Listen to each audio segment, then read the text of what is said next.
জঙ্গলের চারিদিকটা অদ্ভুত আধারে আচ্ছাদিত। আকাশে অর্ধখণ্ডিত চন্দ্রটাও আজ যেন রক্তিম বর্ণ ধারণ করেছে। জঙ্গলের গভীর থেকে ক্রমশ হিংস্র প্রাণীদের আওয়াজ কর্ণকুহরে প্রবেশ করছে।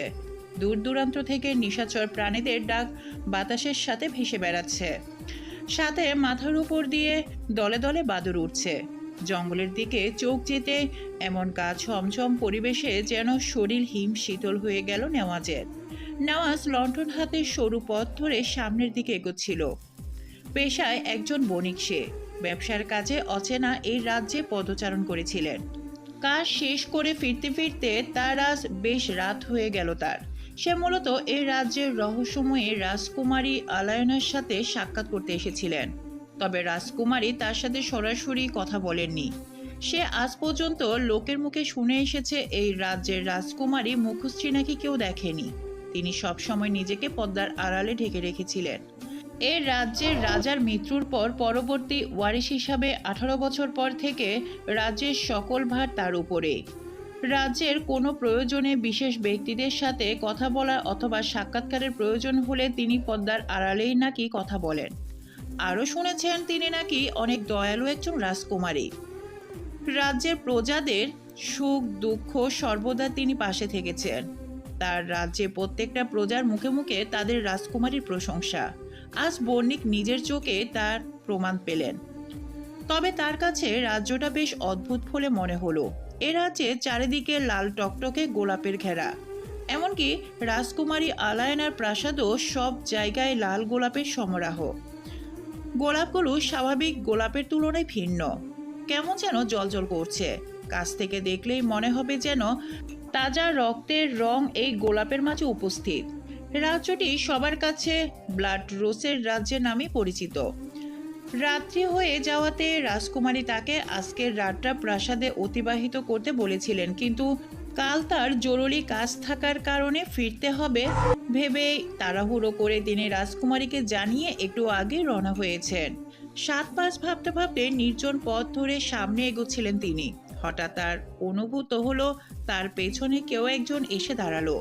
তড়িৎ দেখার জন্য তিনি পেছন ফিরে তাকালেন, তবে আশা অনুরূপ কাউকেই দেখতে পেলেন না। অচেনা আতঙ্কে তার বুক ধক করে উঠল। তবুও বাহিরে থেকে নিজেকে স্বাভাবিক রাখার প্রয়াসে তিনি এগিয়ে যেতে লাগলেন। অগত্যা তার প্রত্যেকটা পদক্ষেপের আওয়াজের সাথে তাল মিলিয়ে যেন তিনি অন্য কারোর পায়ের আওয়াজ পাচ্ছেন।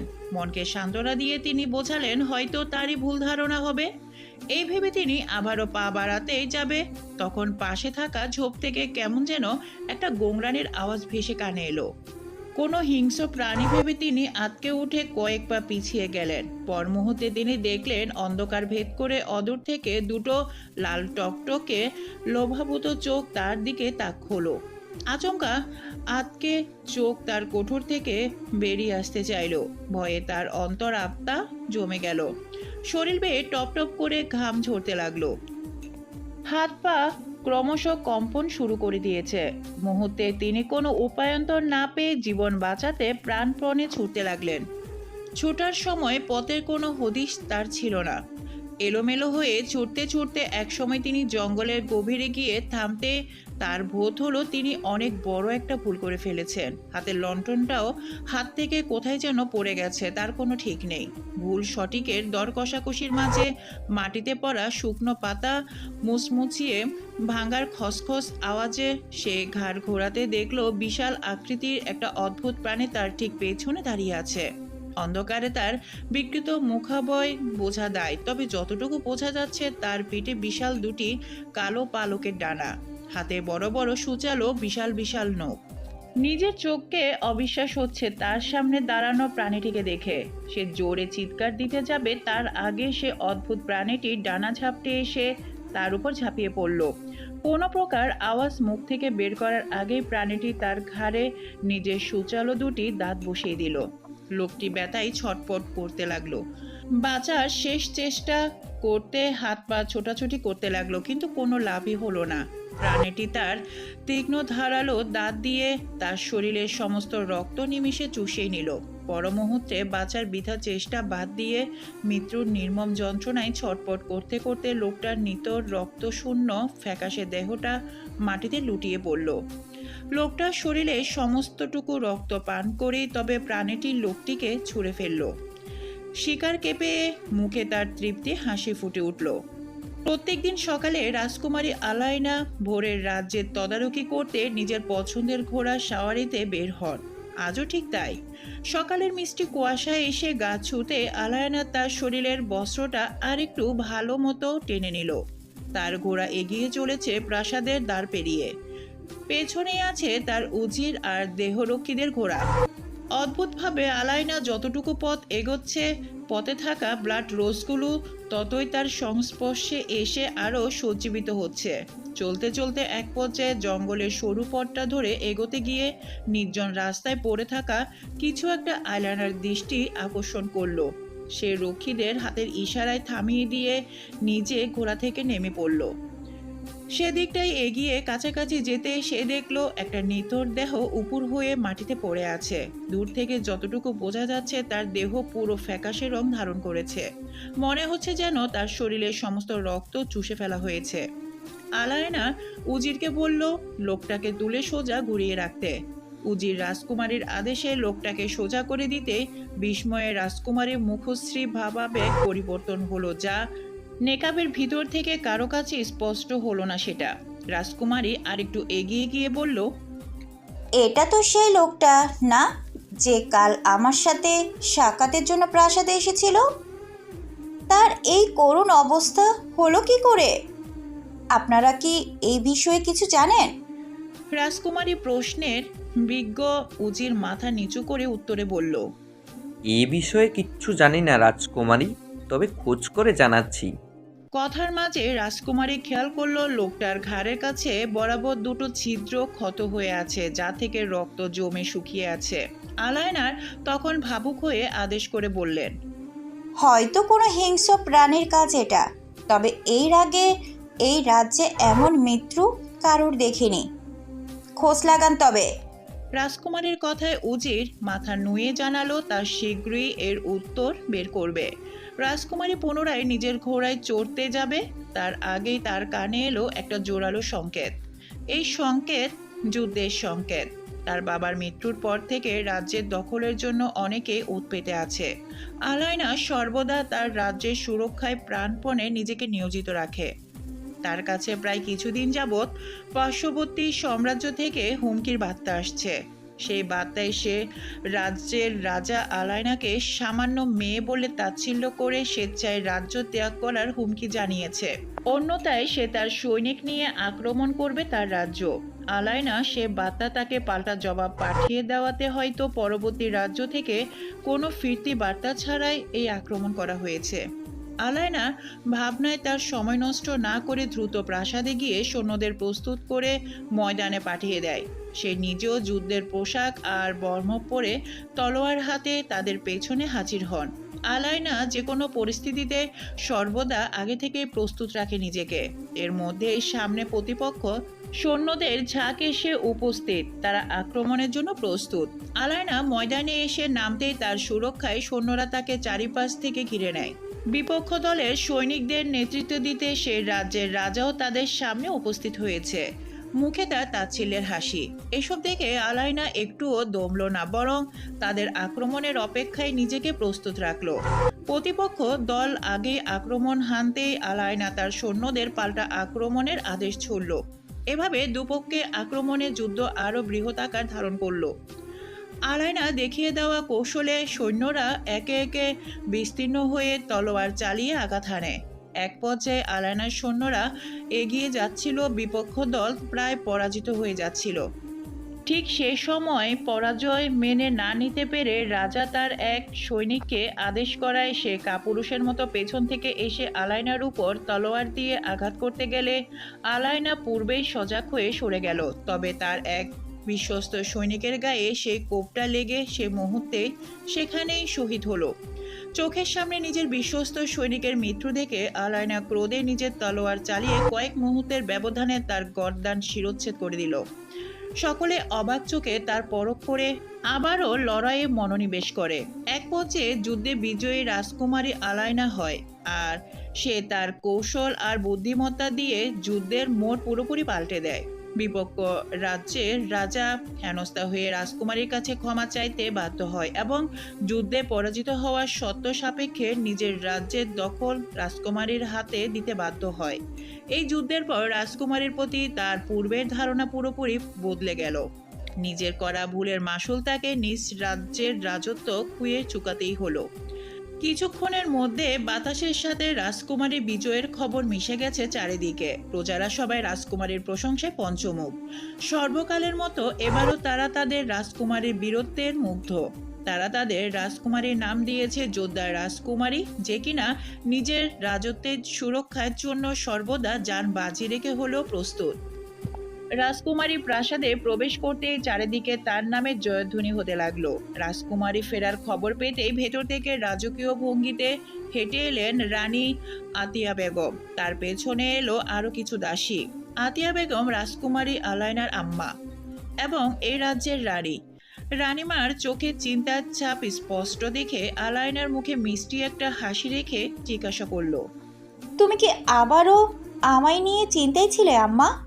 রানী মুখ গোমড়া করে উত্তরে বললেন, তা নয় তো কি, এভাবে আর কতদিন? নিজের জীবনের কি মায়া নেই তোমার?